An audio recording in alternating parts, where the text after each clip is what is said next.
ധനുരാശി, മൂലം, പൂരാടം, ഉത്രാടത്തിന്റെ കാൽഭാഗം.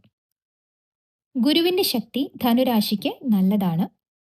പുതിയ പഠനം, ബിസിനസ് വളർച്ച, യാത്രകൾ. നിങ്ങളുടെ ക്രിയേറ്റിവിറ്റി ലോകം അംഗീകരിക്കുന്ന മാസമാണ്. മാർച്ച് നല്ലൊരു മാസമായിരിക്കും. പൊതുഫലം: ക്രിയാത്മകമായ കാര്യങ്ങളിൽ ഏർപ്പെടും. കലാകാരന്മാർക്കും എഴുത്തുകാർക്കും അംഗീകാരങ്ങൾ ലഭിക്കുന്ന മാസമാണ്. തൊഴിൽപരമായി കലാപരമായ കഴിവുകൾ പ്രകടിപ്പിക്കാൻ അവസരം ലഭിക്കും. പബ്ലിക് റിലേഷൻസ്, മാർക്കറ്റിംഗ് മേഖലയിലുള്ളവർക്ക് ടാർഗറ്റുകൾ എളുപ്പത്തിൽ പൂർത്തിയാക്കാം.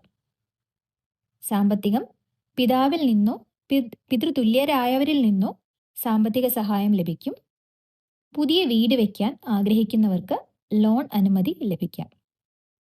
വിദേശ യാത്രയ്ക്കോ തീർത്ഥാടനത്തിനോ ഉള്ള ഒരുക്കങ്ങൾ തുടങ്ങും. വിദ്യാർത്ഥികൾക്ക് പഠനത്തോടൊപ്പം പാഠ്യേതര വിഷയങ്ങളിലും തിളങ്ങാൻ സാധിക്കും. പരീക്ഷകളിൽ ഉയർന്ന മാർക്ക് ലഭിക്കും. ഉദ്യോഗാർത്ഥികൾക്ക് അധ്യാപനം, കൗൺസിലിംഗ് രംഗങ്ങളിൽ ജോലി അന്വേഷിക്കുന്നവർക്ക് നല്ല സമയമാണ്. ദൂരദേശങ്ങളിൽ നിന്ന് ജോലി വാഗ്ദാനങ്ങൾ വരാൻ സാധ്യതയുണ്ട്. വ്യാഴാഴ്ച മഞ്ഞ വസ്ത്രം ധരിക്കുക.